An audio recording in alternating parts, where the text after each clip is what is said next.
کیا روزے کی نیت کے بعد کچھ کھا سکتے ہیں؟ بلال صاحب دادو سے، کیا سحری میں روزے کی نیت کے بعد کچھ کھایا پیا جا سکتا ہے؟ جی ہاں، کھایا پیا جا سکتا ہے جب تک کہ صبح صادق نہیں ہو جاتی۔ رمضان میں شوہر کے لیے دن میں کھانا پکانا۔ زرین کاشف فیصل آباد سے، میں اپنے شوہر کی دوسری بیوی ہوں، میری شادی کو 2 سال ہوئے ہیں، پہلی بیوی کا انتقال ہو گیا ہے جس سے شوہر کی 2 بیٹیاں ہیں، بڑی بیٹی 19 سال کی ہے۔ میرے شوہر اور بڑی بیٹی کو 2 سالوں سے میں نے شوہر اور بڑی بیٹی کو 2 سالوں سے روزے رکھتے نہیں دیکھا۔ میں ان کے لیے ناشتہ بھی بناتی اور دوپہر کا کھانا بھی بناتی ہوں اور وہ ہمارے ساتھ افطار بھی کرتے ہیں۔ کیا میرے لیے روزے کی حالت میں ان کے لیے خدمت کرنا جائز ہے؟ جبکہ میرا اس چیز کا بالکل بھی دل نہیں کرتا۔ نام اناؤنس نہیں ہونا چاہیے تھا ایسے موقع پہ، خیر اب ہو گیا ہے، ان نے لکھا بھی ہے، نام چھپایا بھی نہیں ہے۔ تو دیکھیں، شوہر اگر اور ان کی جو بیٹی ہے نا وہ روزہ نہیں رکھتے تو اصل تو یہی ہے کہ آپ ان کے لیے کھانا وانا نہ پکائیں، لیکن آپ کو اگر خطرہ ہے کہ شوہر سختی کریں گے آپ کے اوپر اور مسائل کھڑے ہو سکتے ہیں تو پھر مجبوری میں آپ بنائیں ان کے لیے کھانا اور اللہ سے دعا مانگیں کہ اللہ میرے شوہر کو ہدایت دے، اور شوہر کو محبت سے سمجھائیں بھی، ان کی ہدایت کے لیے بھی دعا کریں۔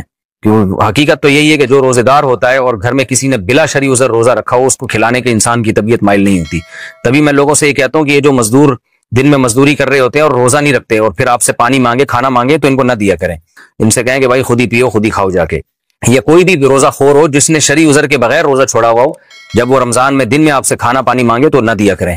تو کچھ غیرت کے بھی تقاضے ہوتے ہیں، لیکن بہرحال یہ آپ کے شوہر ہیں، آپ نہیں کریں گی تو گھریلو حالات خراب ہوں گے، اس لیے مجبوری ہے، اور شوہر کے لیے دعا بھی کریں، اللہ تعالیٰ ان کو ہدایت دے اور روزے رکھنے کی توفیق عطا فرمائے۔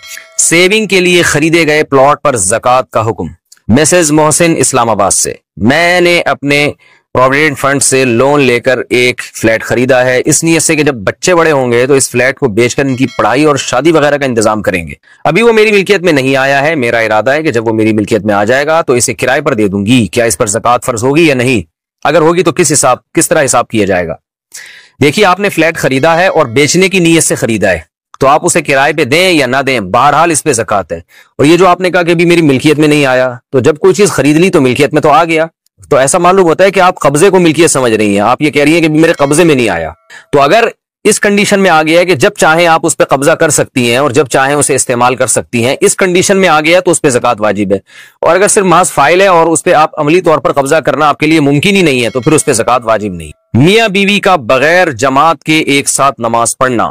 میں اور میرے میاں اکثر ساتھ میں نماز پڑھتے ہیں بغیر جماعت کے، کیا اس صورت میں نماز درست ہے؟ اہلیہ جاوید انڈیا سے، یہ خلاف سنت ہے۔ جب میاں بیوی دونوں ایک ہی نماز پڑھ رہے ہیں، فرض نماز پڑھ رہے ہیں، تو ان کو چاہیے کہ وہ جماعت سے نماز پڑھیں۔ رسول اللہ صلی اللہ علیہ وسلم کی یہی سنت ہے، اور بلا وجہ جماعت کو چھوڑنا اچھا عمل نہیں ہے۔